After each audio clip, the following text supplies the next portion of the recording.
Some time ago on the main channel, I had my yearly contenders video, which did in fact include the Denver Nuggets despite every regular season reason there would have been not to put them on there. But I wanted to use this San Antonio Spurs game, which I thoroughly enjoyed, to show you why, like last year, you probably should not write them off as long as they've got A, Jokic and Murray, and B, a roster around them that makes sense. The very first puzzle the Denver Nuggets had to attempt to figure out while shorthanded was, of course, Victor Wembanyama. And it was unique here because if you've watched the Spurs at all, you know teams typically have to try to deal with him by using some of their wing bodies and then hopefully having a rim protector who can kind of roam around a little bit, basically just allowing the zone or help defense to do its thing. And well, with the Nuggets, not only do they not have a rim protector, they had almost no wing bodies to spare, meaning for a lot of the game, it turned out to be Aaron Gordon, who did a pretty decent job at certain times. But of course, he is one man. You saw Jamal Murray get switched onto him a ton. It just wasn't ideal. However, as we now know, they survived this. And my mind immediately turns to when they have both Spencer Jones and Peyton Watson back. This matters for a couple things. Aside from initial defenders on Wemby, boy, you could really see how Stephon Castle could cause some real issues. He falls into the category of one of those guys who does not have a consistent perimeter shot yet, but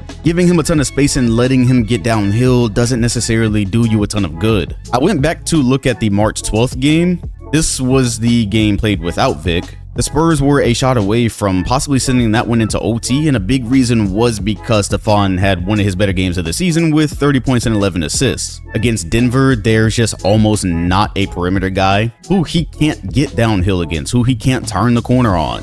And so this either results in him kind of forcing his way to his spot, or in the case of the March 12th game, collapsing the defense and getting other shots. So once again, in a game they ended up surviving, he did that, and this was without having those two extra bodies to throw at him. On the offensive side, where that matters is a ton of this game ended up with either Bruce Brown or Christian Brown shooting wide open threes. It was totally by design. This is what the Spurs wanted. At a certain point in this game, Brown had taken more shots than Jamal Murray. And although he ended up shooting pretty well, Christian Brown is an average three-point shooter. Especially in the context of the playoffs, it does not matter how many he hits. It doesn't change how the defense guards him. 10 times out of 10, the opposing coach wants Christian Brown threes going up and not Jamal Murray threes or Jokic shot attempts in general. And then having to go deeper into the bench, look, I don't think we need to see Bruce Brown in a San Antonio Spurs series. Hopefully the Nuggets are fully healthy and you don't. And this isn't to pile onto him, but especially with San Antonio having Vic, you do not want to hand them a guy who you can just completely ignore on that side of the ball. Ignore in terms of shooting threes, ignore when he's splitting the difference on two guys and you know he's going to be able to recover well enough to bother a Brown shot. So you just have a free player with Wemby being able to just kind of chill for Bruce Brown. Yeah, if you had been playing the two bigger wings today, one of which who actually showed how important he could be to Denver's offense this year, maybe the Nuggets aren't playing behind from 7 to 11 points most of this game. The Spurs, despite the hot first quarter, wound up shooting 15 of 45 from 3 for 33% on the game. And ladies and gents, I'm here to tell you this is a big reason why the Spurs are not invincible and they could run into some tougher playoff series the same way OKC dominated all regular season and ran into some tougher playoff series.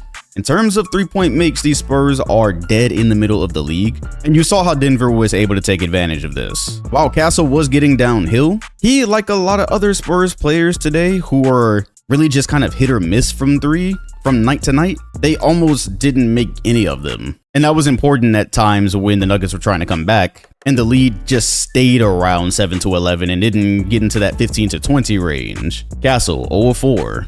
Fox, 0 of 6. Keldon Johnson, 0 of 6. I was expecting at least one to go down for these guys, but it doesn't change my point. The Nuggets kind of didn't have another choice than playing heavy zone, first of all. You don't want Jokic to be having to go 1v1 with Wembanyama, and you kind of don't have another matchup for him to play man with. So for a lot of it, you were either having to have him on the worst shooter in a certain lineup, or in some cases, he was in the corner with Champagnie. He was stuck having to recover there, but those are the options you have. That being said, season long, the only options the Spurs have that you can consider a sure thing really are Champagnie, and I would say Devin Vassell. In my eyes, the rest of this roster are swing three-point shooters, just like you have swing states in an election. Regardless of percentage, Castle can give you a 4 or 6 night from 3, but he can also do this. He can go 0 of 4, he can go 2 of 8. And Vic, also not being an incredible three-point shooter himself, this is what has allowed teams to load up on him a bit,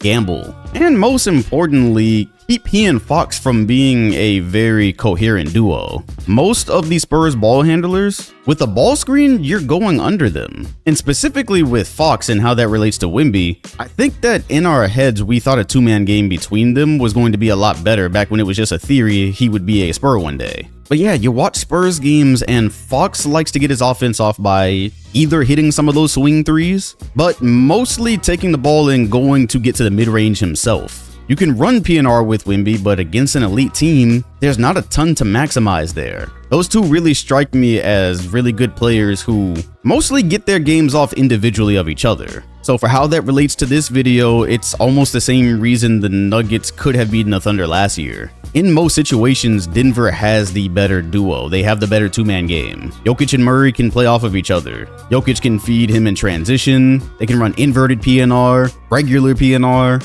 and get their games off individually while complementing each other. So if the Nuggets roster around them isn't an absolute shitter, they are kind of always competitive in the playoffs. Even in the repeat year they lost, that took 7. They were 1 game away from being right back in the conference finals. As a matter of fact, this is true of the last 2 years. And yes, they are a better three-point shooting team than the Spurs as well. As a matter of fact, they lead the league in three-point percentage at almost 40. So a duo that plays well off of each other and when healthy has multiple options for threes. You get a night like tonight where although Christian Brown was being given those shots, Cam Johnson came in and hit 4. Hardaway and Strawther hit 2 of their 4. It's much more difficult to go up against the Nuggets and be stuck playing zone because you can't go 1v1 with Jokic, and while Wemby had some good defensive plays on him, the Joker still dominated. This was nearly a 40-point triple-double and they needed every bit of it. As a matter of fact, this is kind of how they got to OT. Gordon set that screen. There was no world where San Antonio wanted to concede that switch, even though I think they could have.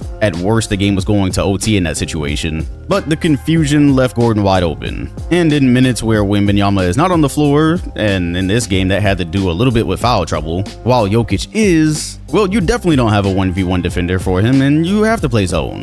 And Denver can pretty comfortably take this apart. If and when they are fully healthy in the playoffs, you might not see a situation as you saw at the end of the 4th quarter where, despite Brown hitting all those threes, the Spurs were saying, please take more. And you saw Jokic wouldn't play into it. You see Jokic not really being willing to go to Brown in the quarter and trust him, though. That's what I'm talking about. So even though, that's why I say it's a crazy $100 million contract, because even though he's made a lot of his threes today, they don't create opportunity. They still, his presence on the court for that much money still makes life tough, because now Jokic is like, well, they want him to take 15 threes today. He had a couple of opportunities to pass it to Brown and instead took out the do-it-himself kit because, sure, it could have paid off, trust your teammates and all that, but also there's a reason he's open. And because of that reason, you saw even later in the 4th, Brown had to then try to play the dunker spot, this crowded space, but the other option was continuing to have the space crowded and possibly taking another shot away from one of his stars. Now, if that's Peyton Watson instead, as opposed to a 29% three-point shooter, you've got a 41% shooter, who you may say that wasn't on volume over the season, and it wasn't. It was only 3.6 attempts per game, but for that stretch when Jokic was injured and they had to increase his volume by a lot, you had a month where Peyton was shooting 48% from 3 on 5 attempts, while shooting 50% overall on 16 attempts per game. So yeah, in a game where they just had to take on an incredibly hot Spurs team with a shortened rotation, they just showed you how they can win against them. It's not as simple as, oh, it's the regular season or it's the end of the season. Watch the game and also look at Wembanyama's face at the end of it and look at Devin Vassell's face, who, despite what the box score says, he could have done a lot more to help them today. They wanted this. But with the game plan that both coaches executed, San Antonio could not outrun them. They could not ever blow the top off of this. They didn't have the shooting to do it. They didn't have the lineups to do it. And this was with Vic being able to dominate, as his opponents had one of the 3 bodies he will probably see in a playoff series. On the Nuggets side, to me, Aaron Gordon looks like a guy who has missed most of the season, honestly. He still was able to slot effectively into this game plan. Jonas Valanciunas, sometimes he plays, sometimes he doesn't. In the 5 minutes he played when they were suffering from a lack of size, he came in and played an important role. It's a lot harder for the defense to flat out ignore a 7-footer charging towards the rim, as opposed to a small guard who doesn't really finish that well in the first place. Simply put, because of how matchups work in the NBA, you cannot write off a team that will almost always have the better duo than the other team they're playing, and put out lineups that fit despite not really having a backup point guard or a real backup center that they want to play a ton. So all I'm saying is, remember what almost happened last year, consider that the Nuggets have a better roster than they did last year, and consider the confirmed weaknesses of the top 2 teams in the West. Yeah, hey, Wemby might be MVP this season, might be MVP one day, but Jokic has been MVP multiple times. And Wemby gets the best of him sometimes, but he's still that guy.